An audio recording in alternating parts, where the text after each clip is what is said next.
Madam Moily Saab, when he initiated the discussion,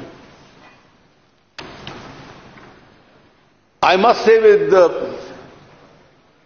my utmost affection and regard for him, he started on the right note. He advised us to be aggressive on the reform process because he felt that the economy has to pick up once again. Some of the points that he mentioned, he must seriously realize that these were issues, if not problems, which in one sense which we have inherited as a part of continuity of government. I am glad he virtually expressed himself against the concept of a retrospective taxation. I agree with him that it sends a very bad negative signal and it hasn't helped our economy itself. And therefore one of my jobs was to find a solution to the problem.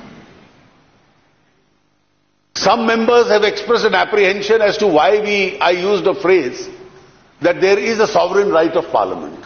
Of course, every parliament in the world has a sovereign right. They have a sovereign right to legislate, they have a sovereign right to legislate even retrospectively. The British Parliament has imposed several taxes which are retrospective. There are cases in which retrospective taxation, legitimate cases, has been levied by Indian Parliament. And I'll give an illustration. Assuming there is a tax collected over a period of 40 years, and the tribunal comes to a finding that there is some technical flaw in this. So are we going to refund 40 years of taxation already collected? Therefore we retrospectively legislate to legitimize what has already been collected. That's a sovereign right. So I can't be faulted for saying that Parliament has a sovereign right. But I have said as a policy the present government will not use that right to create new liabilities. And that's an assurance we wanted to give to investors within the country and investors outside, so that we are able to assure people of a stable tax regime.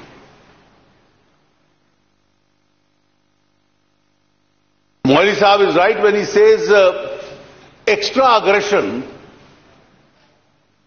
sends a wrong signal in the matter of tax collection, and therefore the phrase which critics of his government had been using, tax terrorism, is a phrase he used himself.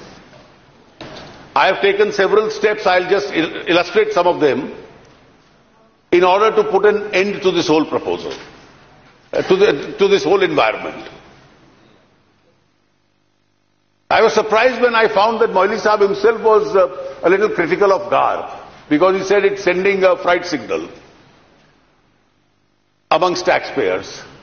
I must confess that I have not yet gone into the whole issue in detail because we were busy with the budget exercise.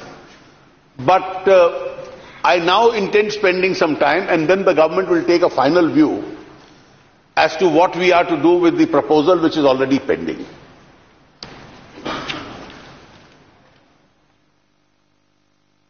He mentioned the problem of stagflation. Now, it's actually a contradiction in terms. If you have stagnation, that's normally a sign of recession, that there is no economic activity. In inflation, the money supply has increased, so there is a lot of activity otherwise. But there are rare cases, and that is why this phrase stagflation was coined, that you have a slowdown in the economy and an inflation at the same time. And therefore this was referred to as stagflation. I think it will be too extreme to say that we had reached that situation. Our growth had slowed down. But that there was stagnation may be perhaps an overstatement. And it is this slowdown which we really need to fight today. And my entire effort has been, through the various proposals in the finance bill, that we must be able to generate more economic activity more industrial and manufacturing activity, put more money in the hands of the average citizen so that his spending also increases, and this larger economic activity will then lead to an enhancement of the growth rate itself. Inflation can't only be tackled by hiking the interest rates. When you have larger economic activity, you then tackle the supply side also. You make more goods, more products, more commodities, more agricultural items available in the market. That is one way of fighting inflation. And therefore, the whole approach of the budget and the roadmap which we have in mind is intended to be in that direction. I wish to join issue, though I personally don't feel that the movement in the stock exchange or the capital market is the only indication of how well the economy is doing.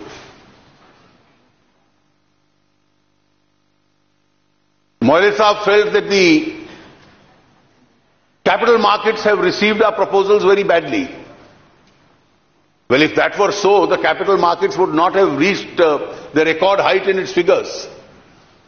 I still don't treat it as any test or measure or an approval of the budget itself. The capital markets have their own logic and they proceed on their own logic. But your assessment that they've fallen is factually not borne out because they've reached a record height itself.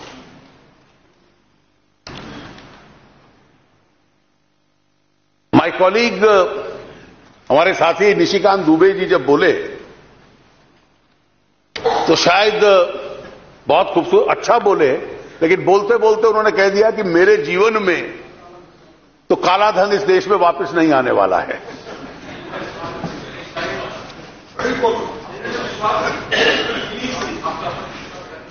मैं चाहूंगा कि हम सब उनकी बहुत दीर्घ आयु की प्रार्थना करते हैं,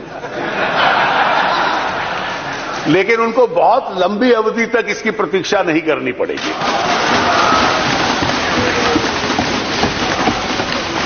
अध्यक्ष जी, एक समय था कि जब लोग कई कारणों से कालाधन विदेशों में रखते थे, टैक्स हेवन्स में रखते थे, और टैक्स हेवन की कल्पना यह थी कि वहां कोई प्रश्न नहीं पूछे जाते, वहां आपको एक सीक्रेसी मिल जाती है, किसी ट्रस्ट के नाम से वो अकाउंट होता है, और वो टैक्स हेवन्स उनकी अर्थव्यवस्था इसी प्रकार के साधनों के आधार पर चलती थी और वो कोई जानकारी नहीं देते थे। There were fire walls erected around the system, और यह असंभव था कि उन दीवारों को तोड़कर कोई जानकारी ले ले। उसके बाद एक अगली स्टेज आई कि जब इन टैक्स हेवन्स में से कई ने कहा कि अगर ये अपराध का पैसा है, if it's profits of crime, and this is on the principle of dual criminality, a crime in both the jurisdictions, that is in the tax haven and in the requesting country, then they will start cooperating.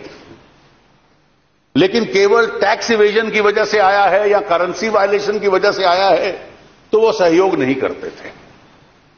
लेकिन विश्व में भी आज इस विषय पे भी बहुत दबाव है, क्योंकि पूरा विश्व में बहुत बड़ी संख्या में लोग हैं जो इस प्रकार की मनी लॉन्ड्रिंग के खिलाफ हैं, और अब जानकारियां मिलनी आरंभ हुई हैं, समझौते भी हुए हैं। यूपीए सरकार ने भी एक समझौता किया था, लेकिन उसमें स्विट्जरलैंड की कंडीशन थी कि जो नाम आपको देंगे आप बताओगे नहीं किसी को, और ये भविष्य के लिए होंगे, पुराने वाले नहीं होंगे। कुछ जानकारियां दो साधनों से हम लोगों को मिली हैं। मैंने पिछले सप्ताह भी उत्तर में कहा था कि एक जानकारी मिली जो इसी प्रकार का एक टैक्स हेवन था, लिंचनस्टाइन, जिन्होंने कुछ नामों की जानकारी दी है, और दूसरे नाम वो थे जो स्विट्जरलैंड में एक बैंक में कुछ लोग भारतीय लोगों के खाते थे, और वहां से किसी ने वो पूरी जानकारी केवल भारत की नहीं थी, पूरी दुनिया के कई देशों की थी,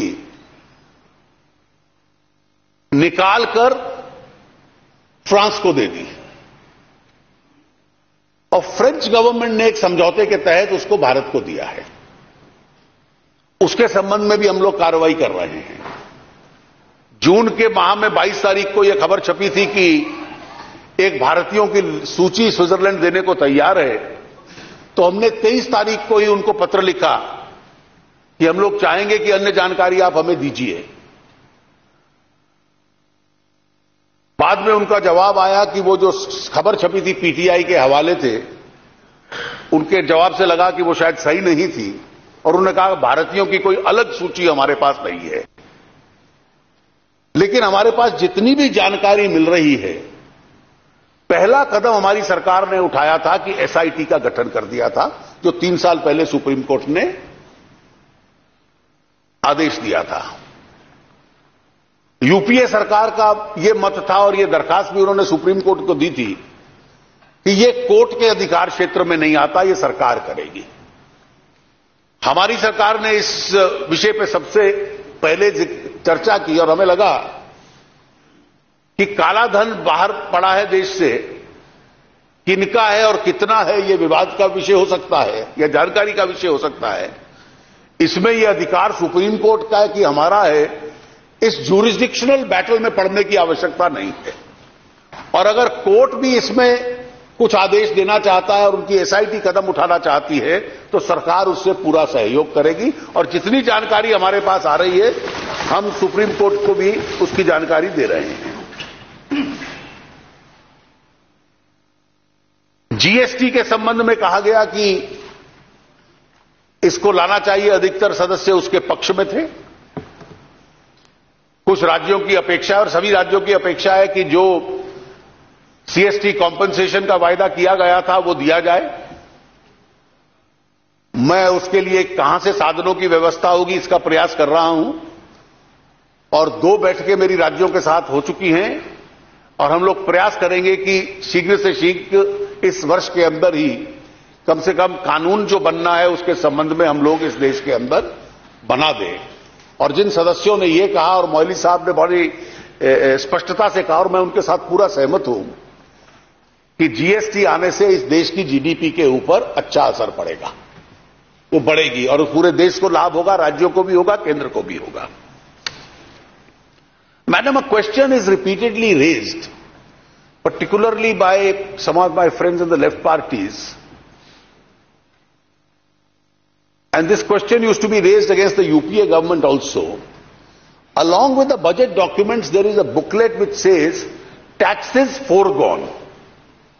And that runs into some 5 lakh crores plus. And the charge which is normally made against the governments is, why don't you collect these taxes? And these will be enough to meet a lot of demands. Now these taxes foregone, I personally do not know who decided to publish this booklet. Because these are not taxes which are due and recoverable. It started with 2005-06. But let me just explain so that this issue is not raised again and again. Now to senior citizens we give a rebate. That is tax foregone. Under section 80C we give rebates. That whoever makes a provident fund, bank deposit and various, these are taxes foregone. For those who buy property, for interest we give a rebate. That is taxes foregone.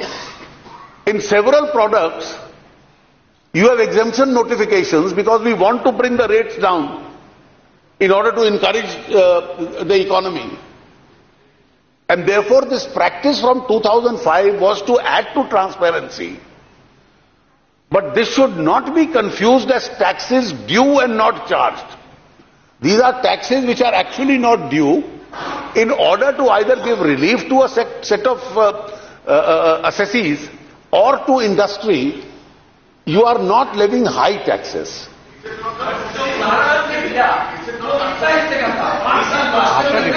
Great. Minister is not there. Yes, sir. Rather,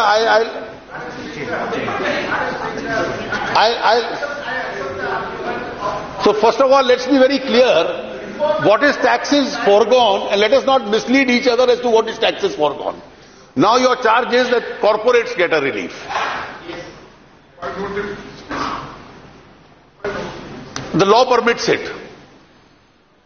Your government did it, every government has done it. No, it's a big amount, but if, let's be very clear, and it's an area where you and I can differ, because I have repeatedly said so, ours is not a high-tax government. A high-tax government will not encourage business and industrial activity in India. A high-tax government will never be able to create jobs. A high-tax government will never be able to create a situation where we are, because ultimately what do consumers want to buy? When you go to buy, you said in the morning today that you went to the State Bank, you wanted to buy a car. You want to buy a car, you don't want to buy taxes. Consumers buy products, they don't buy taxes. So please allow me to. Yes. So if consumers start buying taxes, if you load every product with very high level of taxes, your products will become non-competitive in the market. So this whole grievance that you make, why are people buying products coming from China and elsewhere? Because they've mastered the art of low-cost manufacturing. And one of the factors in low-cost manufacturing is lower rates of interest, lower rates of taxes. As a pattern I have brought down, except for some products,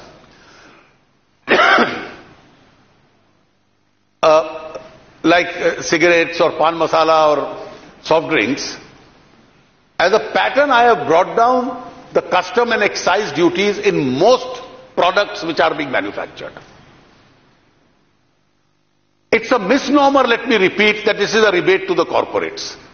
When it brings down the cost of these products, it encourages Indian industry and becomes a rebate to the consumers. The consumers will get these products cheaper. Because if the corporates decide to still sell them at a costly price, they'll outmarket themselves.